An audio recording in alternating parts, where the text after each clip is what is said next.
안녕하세요. 만나뵙게 돼서 반갑습니다. 제가 말씀드리기 전에 먼저 영상을 좀 보여드리려고 하나 가져왔는데, 저희가 2013년도에 뉴욕에 가서 샬롬 예루살렘 그런 제목으로 유대인들을 초청을 해가지고 위로하는 그런 시간을 가졌었는데, 맨 처음에 뉴욕 맨하탄에 있는 그 홀로코스트 뮤지엄 강당에서 한 1시간 반 공연을 했고, 또 브루클린에서도 하고 여러 회당에서, 그 이후에 여러 그 회당에서 다른 곳에서 하다가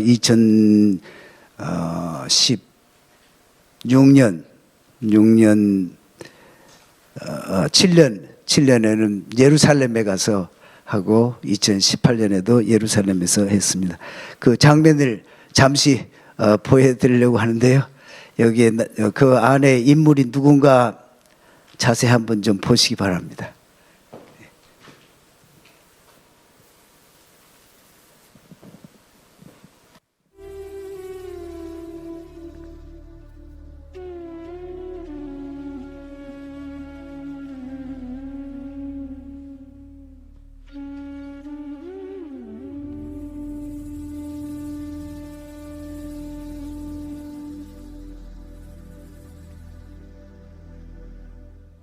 송만석 박사는 지금 마음이 무겁습니다.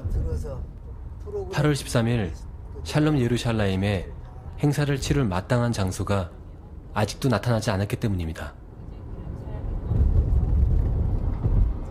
25년 전 어느 날 이스라엘에서 공부하고 온 제 친한 친구가 저에게 이런 말을 하였습니다.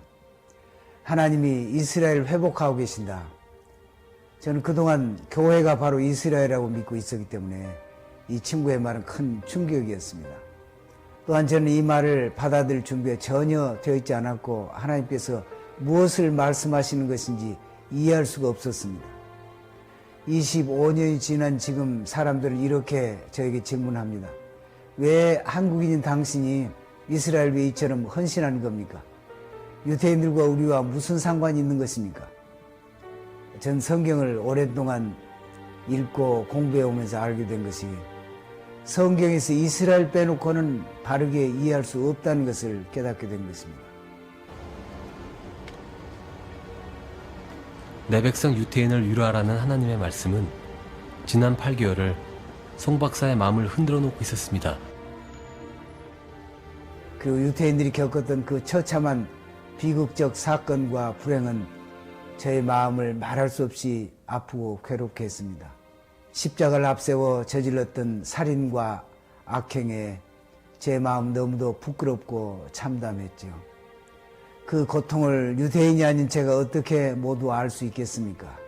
하지만 우리 한국 민족도 전쟁과 침략 통치로 수많은 세월 고통 가운데 있었기 때문에 어찌 보면 아주 조금이나마 유대인들의 마음을 이해할 수 있었습니다.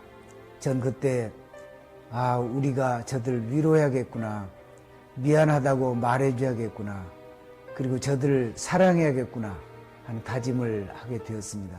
First of all, I didn't know what to believe because I had not heard of the organization. And, you know, when you go through Jewish history, you find that we didn't have that many friends. So when someone comes forward and says, we want to stand with you, you ask yourself, is this sincere or not? I really had no idea what was being planned. Why are they doing this? Why are they putting in so much effort to making these events happen? Is it for themselves? Is it for their community? Or is it for us? This was something that I could not understand. 유대인 지도자들을 이해시키지 못하고 장소를 구하지 못한다면 행사 자체를 취소해야 하는 상황까지 발생할 수 있었습니다. 숨은 의도가 없는 순수한 행사로만 치를 것에 대한 신뢰와 약속을 지키는 것이 무엇보다 중요했습니다. 각 지역에 있는 랍비들을 한 사람씩 찾아다니며 그분들의 마음이 열어지길 간절히 기도하였습니다. 그분들의 입장에선 낯선 한국인들이 불쑥 내민 손을 잡는 것이 얼마나 힘든 일이었을까요? 우리는 그렇게 아주 조금씩 서로를 알아가고 있었습니다. 우리 크리스천들이 유대인들에게 가했던 그 무서운 박해들은 왜곡된 신학사상으로 시작되었습니다. 교회가 십자가를 앞세워 회당을 불태웠고 그들의 터전을 무너뜨렸습니다. 강제적인 개종을 거부한 수많은 유대인들이 목숨을 잃었습니다. 그래서 십자가는 그들에게 저주와 증오의 심벌의 도구가 되어버렸습니다. 그들이 당했던 그 끔찍했던 학살의 뒤편엔 교회가 있었습니다. During the persecutions and the atrocities, going back at least 1,000 years and even more than that, but in very modern times, the world was silent when we suffered. The world was silent. 교회는 그들의 박해를 지지했고 그들의 아픔에 침묵했습니다. One of the things I found with members of the community is they make everyone feel special. When you walk in, I was greeted by S.J. Jung and many other members of the group, and they told me, we want you to sit here, and other people were given that kind of personal treatment. It wasn't like you were going to a show. It wasn't like you just had a ticket and you were going to sit there, watch a performance. You felt that you were part of a larger family, and look at the preparation that went into this. Buses that came in from all different places. People who traveled from Korea to be during these days of celebration. That speaks volumes about those who care. It's very hard to measure sincerity, but Jewish tradition says you measure belief by behavior. You watch what people do, not just what people say. There are many people who express all the beautiful sentiments, but there is no commitment to what they are telling you. So here we saw people who traveled, who prayed with us, who stood with us, who said all of these beautiful things, putting it all together. It was a blessed evening.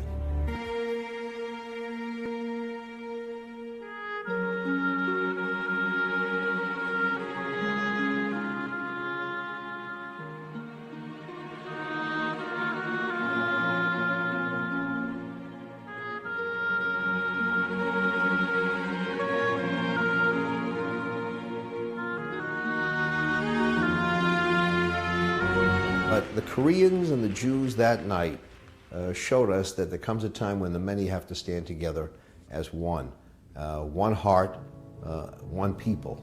So that's how I felt when I received the document. I've never ever in my life experienced anything quite like that, where people are saying here, we are sorry. And I said, you don't have to be sorry. All of us have to be certain that we're not going to go back to where we were. We're going to go to a different place as friends, as family.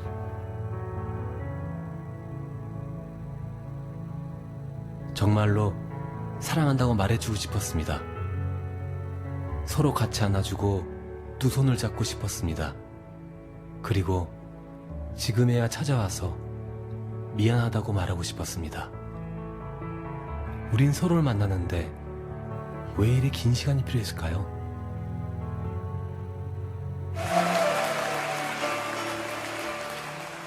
We accept and receive your hand of friendship.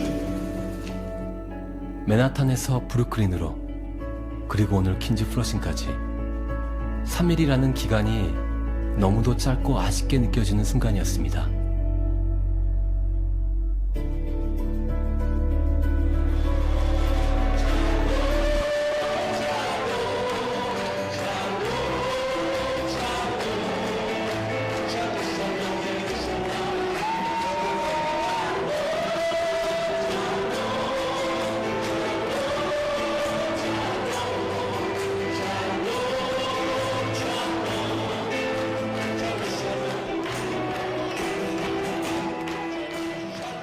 좀 더 많은 유대인들을 만나고 좀 더 많은 것을 나누고 싶었습니다.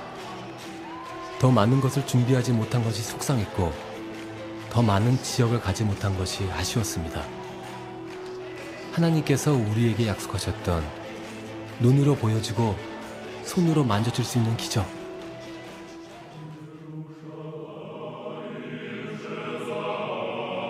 바로 지금 우리는 그 기적을 체험하고 있었습니다.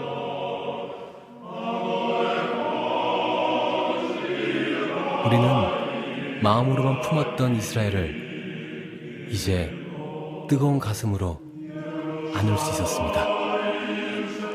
한 1시간 반쯤 그 공연을 했었는데 그 중에 그 내용들은 여러분들 혹시 유튜브에 들어가서 샬롬 예루살렘 그걸 치시면은 제가 공연한 것을 한 50분 동안 볼 수가 있습니다. 어떤 것을 했는지. 오늘 첫 장면 나오시는 분이 누구신지 보셨어요? 예. 우리 교회 목사님 사모님이 거기에 오셔가지고 첫 번 그렇게 좀 놀랍게 공연을 해 주셨습니다.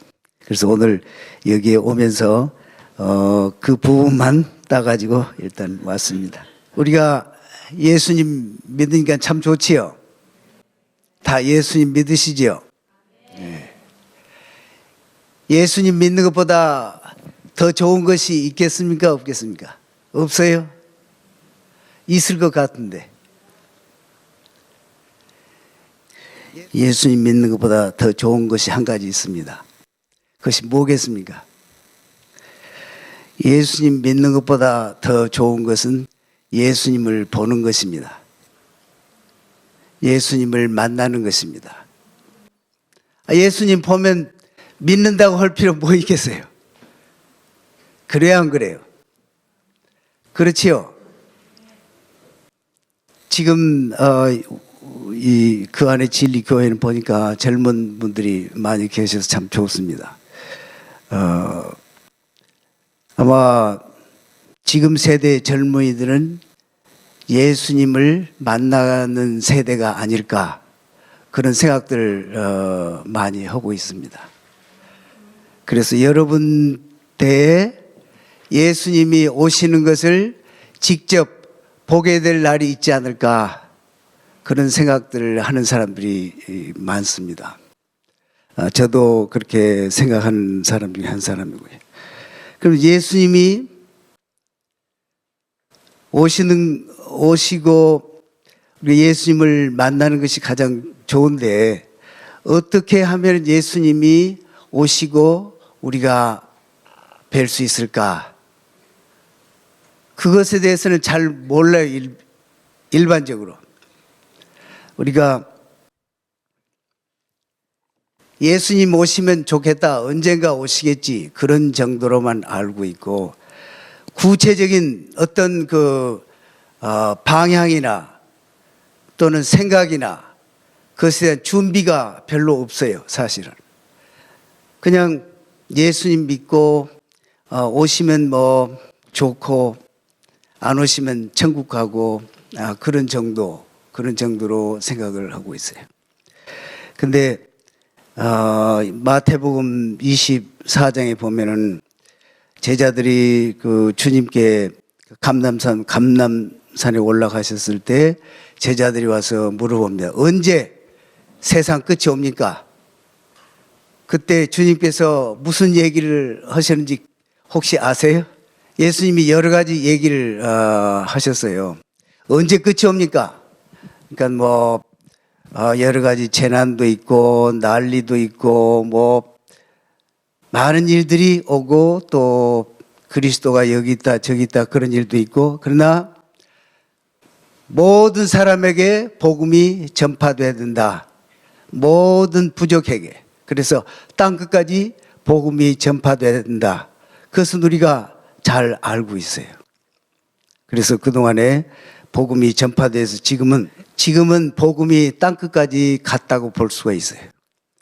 되게 성경 번역하시는 그런 그 선교 단체와 또 일반적으로 얘기하기를 2020년, 금년이면은 늦어도 2020년까지는 모든 부족의 언어로 성경이 다 번역이 된다. 그렇게들 얘기를 해요. 그래서 아마 이미 다 끝났거나 아마 1, 2년 더 걸리면은 지구상에는 모든 부족의 언어로 성경이 다 번역이 돼서 자기 언어로 무슨 부족이 됐든지 자기 언어로 성경을 읽을 수 있는 시대가 된 거예요.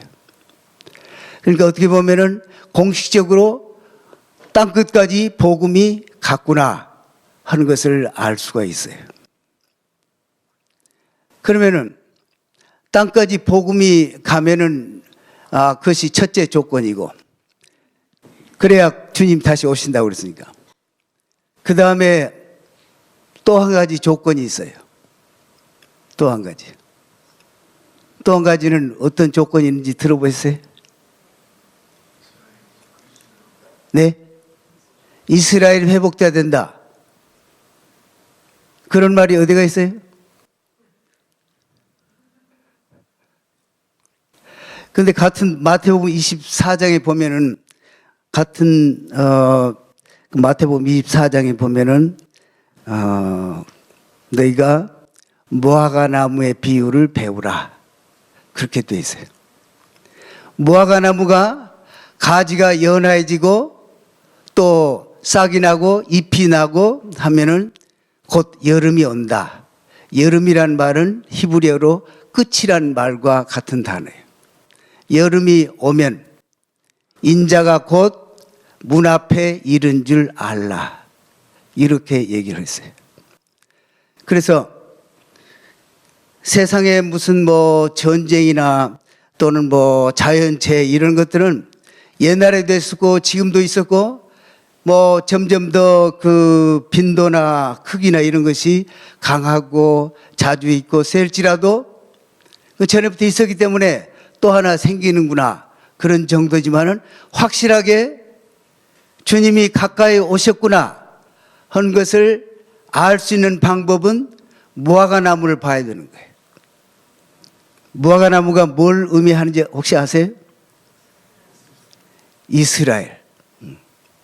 성경의 무화과 나무는 이스라엘이에요. 무화과 나무를 보라고 그랬는데 실제로 무화과 나무가 없었어요. 지난 1900년 동안 AD 70년에 로마에 의해서 이스라엘이 망하고 포로로 잡혀가고 100만 명이나 죽고 세상으로 다 흩어져 버리고 이스라엘이 없어요. 무화과 나무가 없어. 무화과 나무를 보려고 해도 볼 수가 없어요. 근데 1948년 5월 14일 날 이스라엘이 딱 태어난 거예요. 이스라엘이 1948년에 딱 태어난 거예요.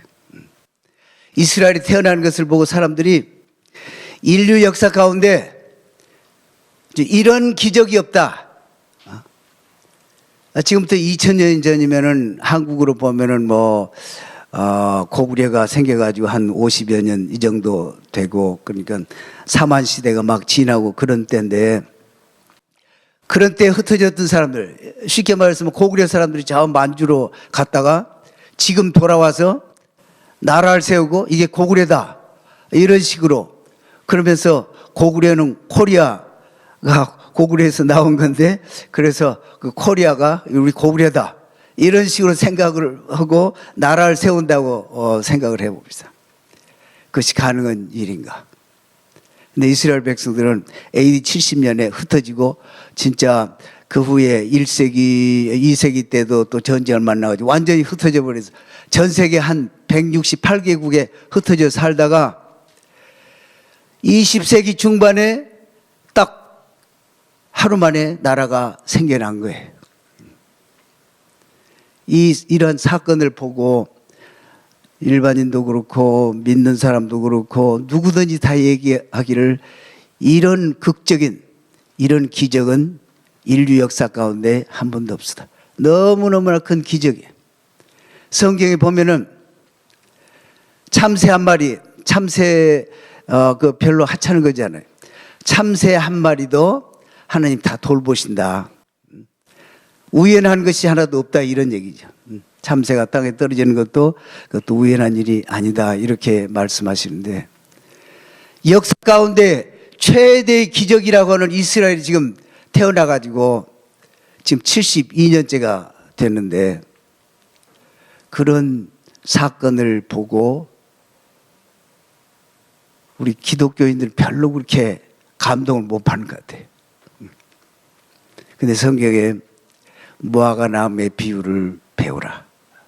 무화과 나무 가지가 연해지고 또 싹이 나고 잎이 나고 무성해지면은 그러면은 여름이 끝이 가까운 것이다. 그리고 인자가 문 앞에 와 있는 것을 알아라. 이렇게 얘기를 하신 거예요.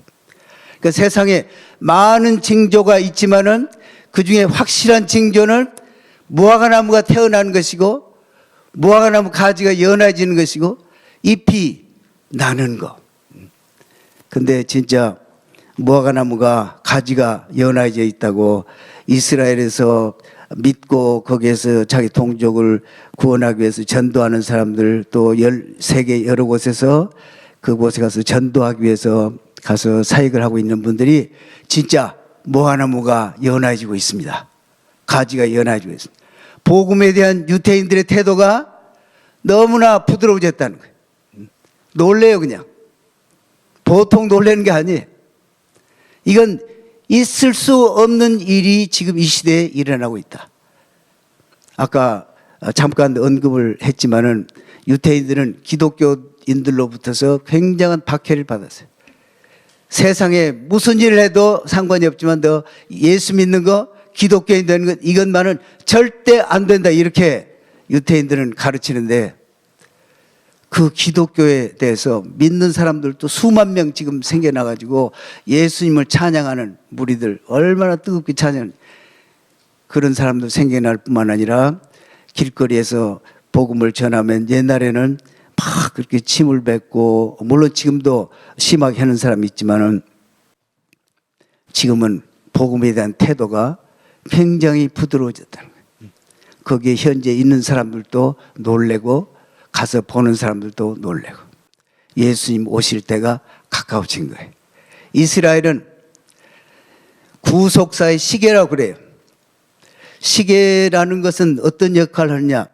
어느 날 낮잠을 자다가 일어나서 보니까 밖이 어둑어둑하고 비도 오고 껌껌한데 이거 새벽인지 또는 저녁인지 대낮인지 알토리가 없잖아요. 그런데 시계를 딱 보면은 지금 오후 3시구나. 비가 와서 날이 좀 껌껌해서 그렇지 오후 3시구나. 이런 걸 알잖아요. 이스라엘은 하나님이 구속의 역사를 이루어 가시는데 시계다. 이런 말은 이스라엘을 보면은 지금 구속의 역사가 어디에 와 있는가 하는 것을 알 수 있다 이런 얘기예요. 왜 그러냐? 하나님이 아브라함을 택하시고 이스라엘을 택하시고 이스라엘 통해서 이 성경을 주시고 마지막 계시록에도 이스라엘 나오고 모든 것을 이스라엘 통해서 말씀하시고 이루시고 또 그곳에 오시는데 이스라엘 가운데 지금 성경의 어느 부분이 지금 성취되고 있는가?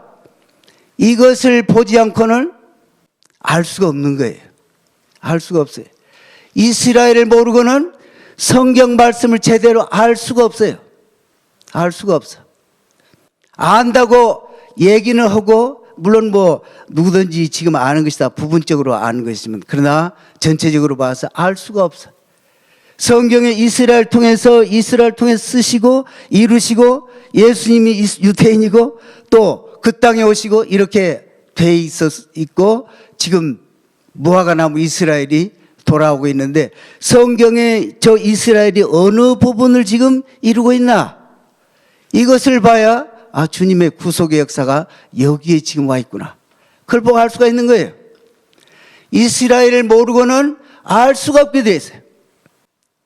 알 수가 없게 돼 있어요. 우리가 교회가 2000년 동안 이방인들로 차고 그래서 자기 멋대로 생각을 한 거예요. 이방인들이 유태인들이 예수님을 메시아를 배척하고 십자가에 살았기 때문에 하나님이 저들을 저주하고 집 밖으로 내보내서 다 흩어져 버리고 이제는 교회가 참 이스라엘이고 그래서 구약에서 있는 모든 축복, 이건 다 교회가 받는 것이고 모든 저주는 이스라엘에게 주신 것이다. 그렇게 2세기가 되면서부터서 가르치기 시작을 하는 거예요. 이방인 지도자들이. 그것이 오늘날까지 내려오고 있어요. 그래서 교회 안에 이스라엘 얘기하면 얼마나 열을 해가지고 반발하는지 몰라. 저도 처음에 이스라엘에 대해서 들었을 때는 그렇게 좋게 생각하지는 않았지요. 그러나 하나님 은혜로 자료들 읽고 이렇게 보니까 아, 예수님이 오시려면은 이스라엘 없어가지고는 안 되게 돼 있구나. 복음이 땅끝까지 가는 거 그거 다 좋고 계속 해야 되고 그러지만 이스라엘 없어가지고는 예수님이 오실 수가 없구나 하는 것을 알게 됐어요. 그래서 이스라엘이 중요한 거예요. 그저 이스라엘 마음 있는 사람 거기서 전도하고 구원 얻게 하고 그거 그렇게 하면 된다. 그런 정도가 아닌 거예요. 이스라엘과 온 열방이 이렇게 맞물려 있어요. 열방 중에 한 나라가 아니에요. 성경에서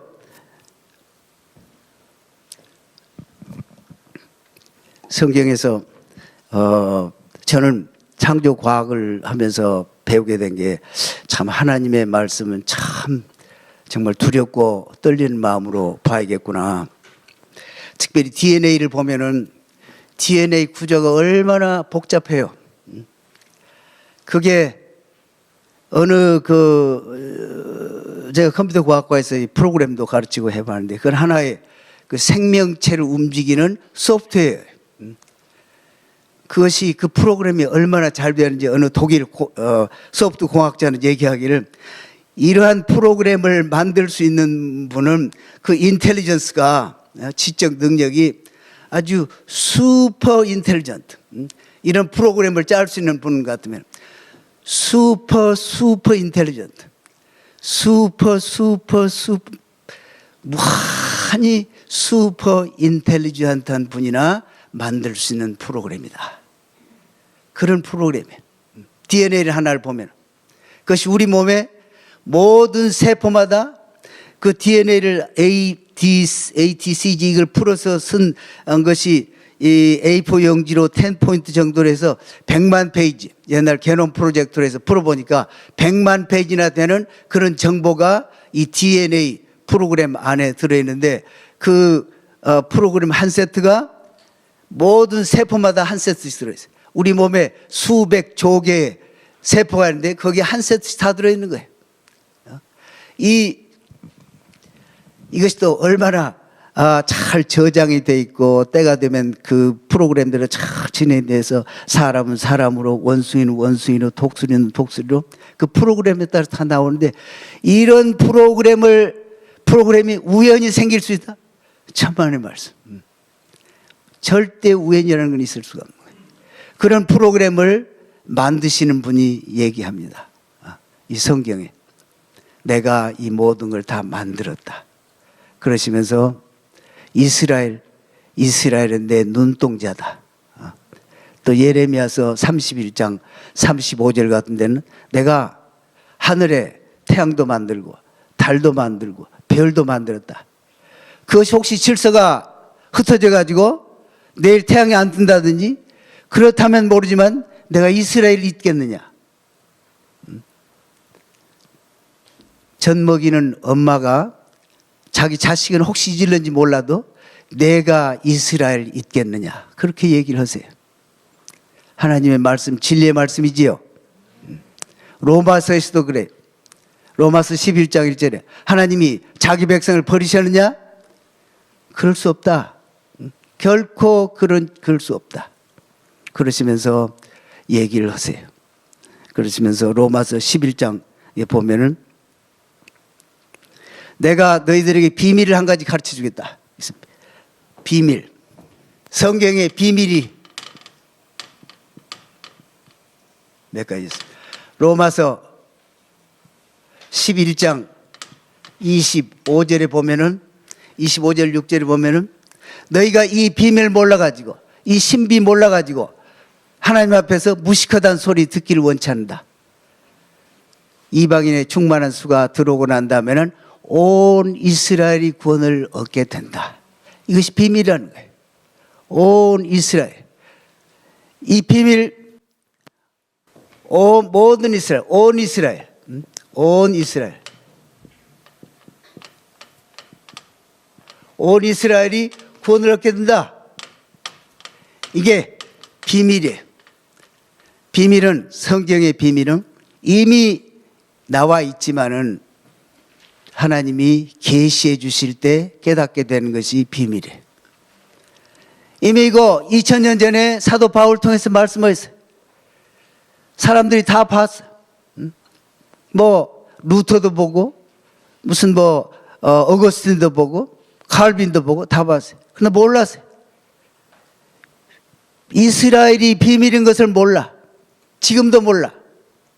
그런데 1948년 독립이 되면서 하나님께서 많은 사람들에게 독립을 전후해서 이 비밀을 사람들에게 계시해 주시기 시작했어요. 그래서 영국 같은 데는 200년 전부터서 이스라엘 회복될 것을 깨닫고 이스라엘에 가서 교회도 세우고 그렇게 준비를 해온 것도 있고, 또 일본은 우리보다 훨씬 앞서서 지금부터 한 110년 전에 만주에서 러일 전쟁 때 싸우던 군인에게 하나님이 이스라엘 위해서 기도하라. 그래서 가서 전쟁 마치고 돌아가서 그 감리교 신학교를 마치고 그룹을 만들어서 기도하는데 그 세대가 지금 3세대째 내려와서 일본만 하더라도 이스라엘 위해서 기도하는 어느 그룹의 교단에 속한 그 그룹, 그런 말해서 한 540여 개 그룹이 기도하고 있어요. 다른 그룹들도 많이 있는데 우리보다 훨씬 앞서 있어요. 뭐 중국도 그렇고. 저희는 한 30몇 년 전에 알게 됐고 저희보다 먼저 안 분도 계시지만은 저는 늦게 알았지만은 이것을 어떻게든지 주님의 기뻐하신 뜻을 좀 잘해봐야겠다. 그래서 이제 그 교재도 만들고 기도 모임도 만들고 이렇게 해오고 있는데, 아무튼 1948년을 전후해서 많은 사람들에게 하나님께서 이 비밀을 알려주시기 시작을 했어요. 우리는 지난 1900년 동안 까맣게 이스라엘 몰라요. 지금도 제 추측건데 한국 교회 95%에서 하여튼 95% 이상인 이스라엘 몰라요. 몰라. 듣기는 해서도 몰라. 이스라엘이 어떤 것인지 몰라요. 성경에 보면은 이 비밀이 몇 가지가 있어요. 첫째는 예수님이 비밀이에요. 예수님이 비밀이에요. 예수님이 비밀이라는 내용이 골로새서 1장 26절에 보면은 예수님은 태초부터 감추인 비밀이다 그래요. 태초부터 감춰 있어가지고 이 세상에 오셨는데 유대인들이야말로 얼마나 성경을 열심히 공부하고 연구하고 메시아가 오실 것을 알고 준비했는데 메시아가 왔을 때 못 알아봐. 왜 못 알아보느냐? 예수님이 비밀이에요. 몰라. 일반인들이 예수님이 그 유대인들을 향해서 얘기를 하는데 유대인들이 못 알아봐. 그러나 그 앞에 하나님이 계시해 주셔서 안 그 사람들, 너희는 복 있는 자들이다. 하나님이 너희들은 눈을 열어서 보게 하시니 복 있는 자들. 그래서 예수님 말씀하셨는데 대부분 다 몰랐어요. 예수님 계실 때는 적어도. 그리고 예수님 가신 다음에 성령이 임하고 제자들이 나가서 전할 때 하루에도 3,000명, 5,000명씩. 그래서 초대교회를 이루는데 초대교회 시절에 교인들이 전부 다 100% 유태인들이에요. 100% 유태인들이, 초대교회는 수만 명 교회인데 100% 다 유태인들이에요. 그리고 오늘날 유태인들 가운데는 정통 유태인이 있고 또 개혁파 유태인이 있고 보수파 유태인이 있고 그 다음 이제 세속 유태인이 있는데, 정통 유태인들은 성경 말씀 있는 그대로 지키려고 노력하고 지난 2000년 동안 목숨 걸고 지켜온 사람들이 정통 유태인들이에요. 절기도 지키고 안식일도 지키고 할례는 물론 유태인들은 다 행하지만 그렇게 해왔어요. 그러나 개혁파는 지난 2000년 동안 돌아다니다 보니까 이 환경에 적응도 해야 되겠고 도저히 지키면서 못 살게 돼서 조금씩 개혁을 해서 적당하게 하는 것이 개혁파. 그래도 종교 의식 행사를. 그 다음에 그보다는 좀 더 보수적으로 말씀을 지키고 노력하는 그런 파가 있는데 그것이 컨서버티브, 보수파. 이 세 개 합해서 한 40% 돼요. 그리고 나머지는 세속 유태인들. 그래서 이스라엘 가면은 성경도 모르고 하나님도 모르고 사는 사람이 적어도 한 60%는 돼요. 그래서 놀라실 필요 없습니다. 정통 유태인들은 오늘날도 보면은 머리에다 뭘 쓰고 이렇게 옆에다 기르고 하여튼 말씀을 있는 그대로 지키기 위해서 애쓰는 사람들. 그럼 초대교회는 어떠냐? 초대교회는 사도 베드로나 바울이나 요한이나 다 말씀을 있는 그대로 다 지키는 사람들이에요. 예수님도 오셔서 예수님이 본래 자기 백성들에게 다 가르치셔서 그러한 절기나 모든 걸 다 가르치고 또 지키도록 하셨기 때문에 예수님도 오셔서 다 지키시는 거예요. 할례도 받으시고 6월절이면 올라가시고 또 회당에 가서 가르치시기도 하고 랍비로서 그렇게 하셨어요. 다시 말해서 초대교회, 오늘날 사람들이 초대교회를 만들어보자 그렇게 얘기를 하는데 초대교회 사람들은 다 정통 유태인들 중에도 오늘날에 보면 극정통파에 속한다고 할 정도로 다 잘 지키고 그대로 사는 사람들이에요. 어쨌든지 예수님은 오셨는데 유태인들이 못 알아봐. 왜 못 알아보냐? 아주 창세 때부터서 감추어진 비밀이라고 그랬어요. 예수님이. 그래서 못 알아봐요.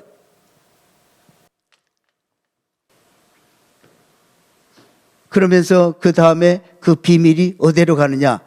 여기 유태인들이 실패를 합니다. 유태인들은 예수님을 못 알아보고 배척하고 그렇게 끝났어요. 그리고는 AD 70년에 다 흩어져서 열방으로 흩어지고 말았어요. 그리고 복음이 어디로 가느냐면 이방인에게. 그래서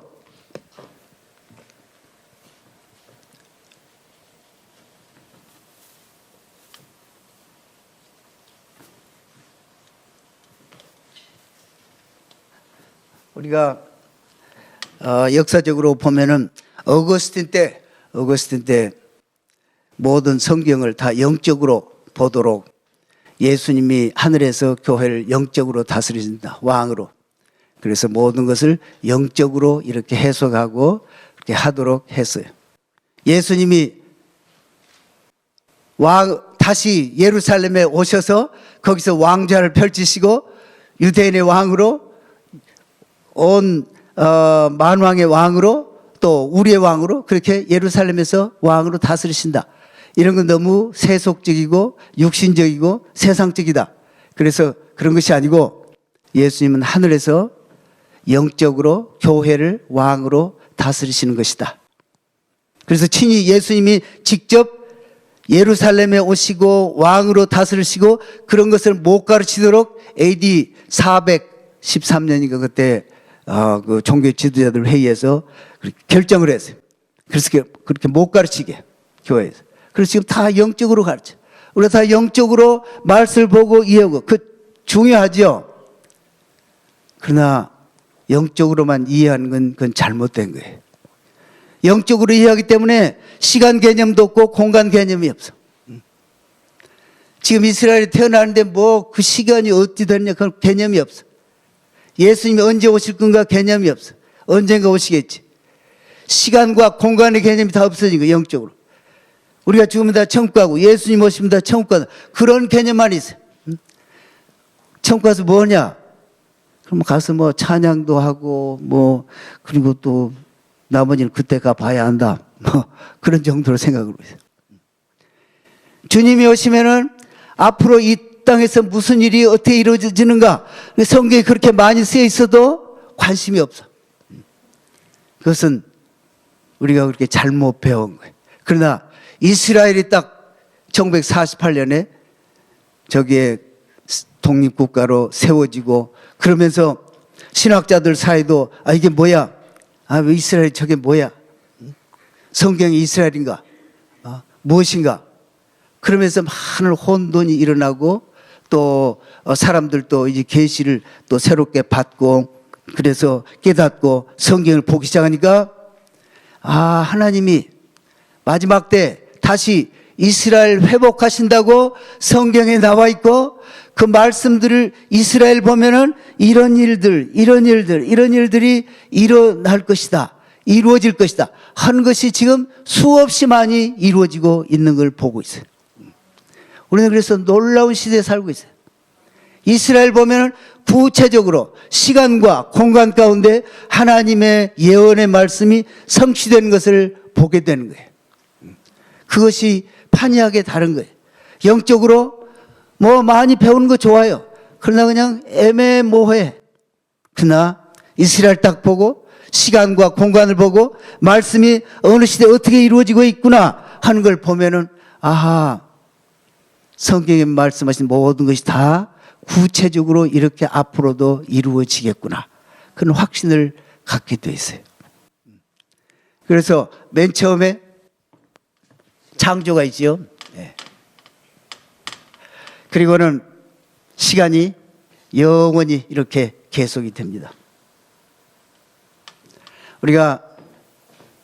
우리 아담과 하와 할머니 할아버지 잘 못하셔가지고 타락을 하셨는데 예수님 오셔서 여기서 십자가에서 모든 빚을 다 갚으시고 원수마귀의 일을 멸하시고 이때 하나님 나라가 이때부터 임하기 시작한 거죠. 그래서 이때까지는 이방인들이 하나님을 몰랐어요. 유대인들은 알고 있었어요. 아브라함 때부터서. 뭐 그 이전에도 아브라함이. 근데 이스라엘이 복음을 거절하니까 복음이 어디로 갔냐면 이방인들에게. 그래서 이방인들에게 이렇게 갑니다. 그래서 하나님이 이방인들을 구원하세요. 이방인들이 구원받는 것도 비밀이에요. 에베소서 3장 6절에 보면은 사도 바울이 그래요. 내가 이것을 계시로 이 비밀을 알게 되었다. 전에는 많은 사람들에게 가르치지 않으셨다. 에베소서 3장 6절에. 그러면서 이 비밀은 this secret is 이렇게 나오고 또 this mystery is 이렇게 나오는데 이방인도 예수님 안에서는 유대인과 똑같이 하나님 나라를 상속받고 또 유대인이나 이방인이나 한 지체, 한 몸의 지체고 그리고 이스라엘에게 주신 유대인에게 주신 모든 그 약속을 이방인도 받게 돼 있다. 이것이 비밀이라는 거예요. 이 비밀을 내가 알게 됐다. 사도 바울이 그렇게 얘기를 해요. 이게 비밀이다. 전에는 잘 몰랐는데 사도 바울도 열심히 복음을 전하는데 유대인들이 다 거절하니까 아마 그때 기도를 많이 드렸을 것 같아요.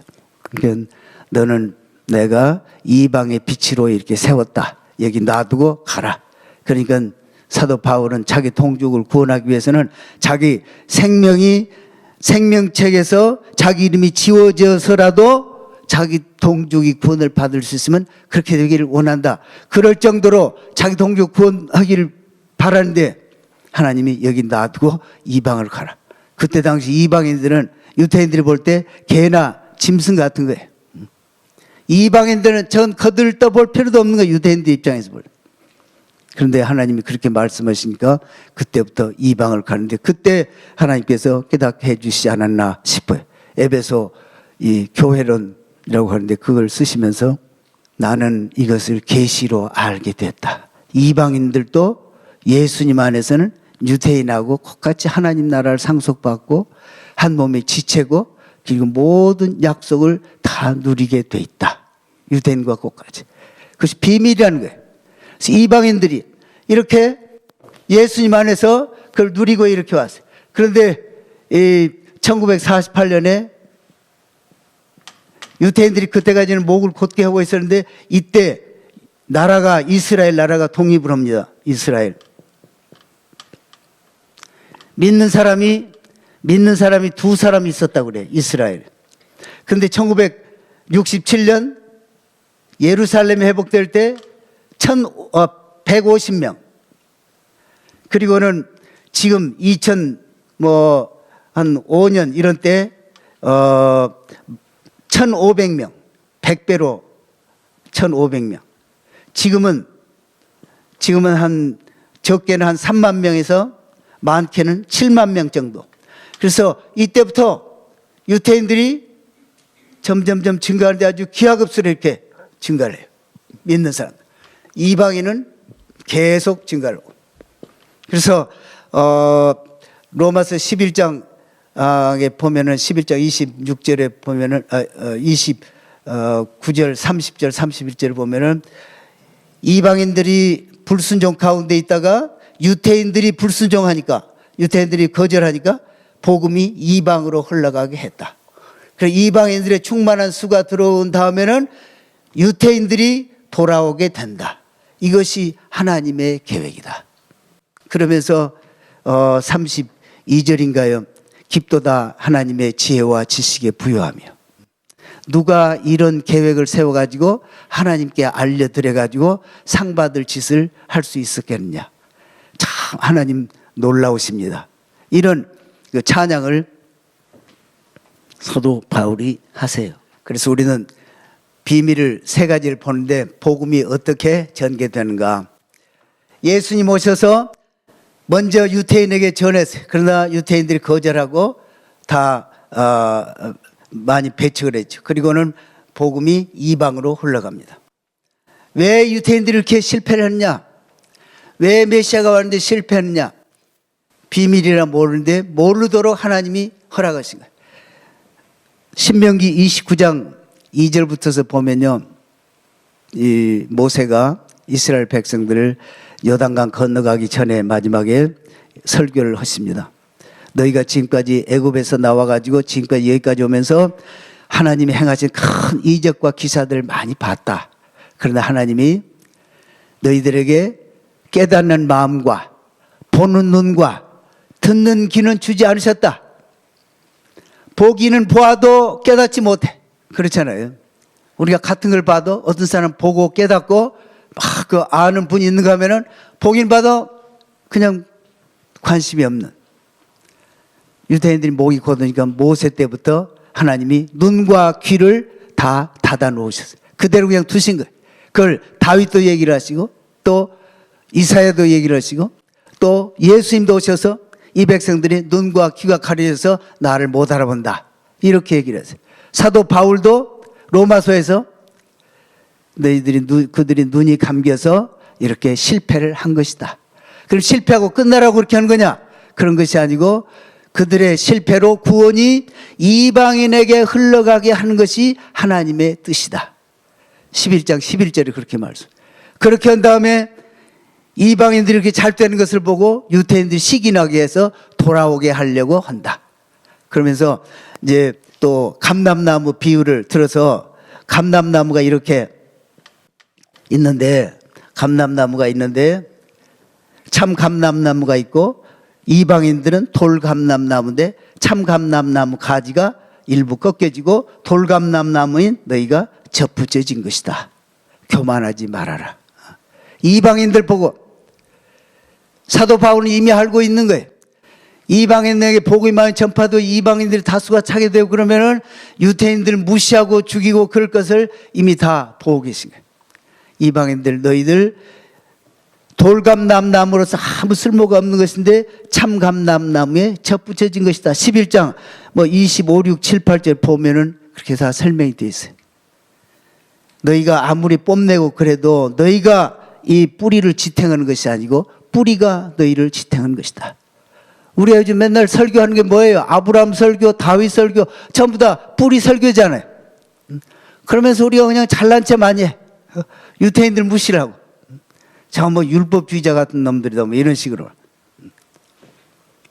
그러나 너희들 교만하지 말아라. 두렵고 떨리는 마음으로. 하나님이 원가지들도 아끼지 않았는데 너희일까 보냐. 조심해란 말이지. 하나님 이스라엘을 지금 회복하고 계십니다. 모든 성도들이 보고 이때 하나님께서 유대인들이 거절함으로 이방인들의 긍휼을 베풀어서 많은 수가 믿고 돌아오겠어요. 그 다음에는 불순종 가운데 그동안에 유대인들이 불순종 가운데 있었죠.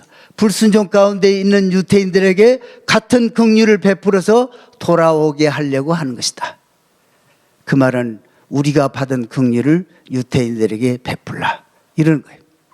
그리고 예수님이 다시 오시려면 예수님이 오시려면 어디로 오세요? 올라간 대로 너희가 본 대로 다시 오리라. 그래서 감람산으로 오실 거라고. 하나님이 한 번 말씀하시는 것은 변함이 없어요. 예루살렘 이것은 내 도시다. 내가 다윗을 시켜서 이 도시를 지키게 하고 세웠다. 이건 내가 내 도시고 내 이름을 영원히 두고 여기는 아무도 건드리지 못한다. 그렇게 말씀을 하세요. 다시 그곳으로 오시고 다스리시고 하실 거예요. 그래서 우리는 예수님이 여러분 세대는 아마 예수님을 바로 뵐 수 있는 세대가 될는지 몰라요. 예수님이 어떻게 모시는가? 이스라엘이 회복이 돼야 돼. 이스라엘이 예수님이 처음 오셨을 때는 어린아이로 그리고 뭐 비밀로 잘 모르게 사람들이 모르게 와 있어요. 그러나 두 번째 오실 때는 천군 천사들과 성도들과 함께 아주 장관을 이루고 영광스러운 행렬로 구름 타고 내려오신다고 그랬어요. 천하 만민이 보게 돼 있다고 그랬어요. 그냥 조그마한 마을에 그런 분이 아니셔. 그러려면은 AD 70년에 흩어졌던 백성들이 예수님을 환영해야 오시게 돼 있어요. 마태복음 13장 29절에도 39절에도 보면은 너희가 나를 다시 보게 될 날이 있는데 찬송하리로다 주의 이름으로 오시는 이여. 너희가 나를 메시아로 인정하고 하나님이 보내시는 그분 바로 당신이 메시아이십니다. 나를 메시아로 인정하고 찬양을 해야 너희가 나를 보게 될 것이다. 그런 거예요. 흩어졌던 백성들이 예수님을 모셔드리려면 감람산으로 오셔야 되니까 유대인들이 그 땅으로 돌아와야 돼요. 돌아온 유대인들이 예수님을 믿고 환영해야 오시게 돼 있는 것입니다.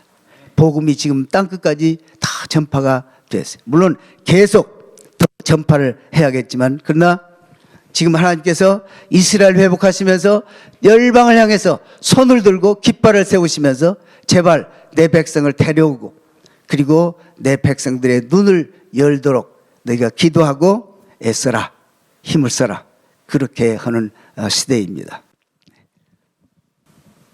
잠깐 기도하고 마치도록 하겠습니다. 하나님 아버지 이 시대 이스라엘 회복하시면서 멀리 동방 끝에 있는 저희들에게도 이스라엘 회복을 보여주시고 또 이 거룩한 일에 참여하며 주님 오심을 준비할 수 있는 이러한 축복을 주신 것을 진심으로 감사합니다.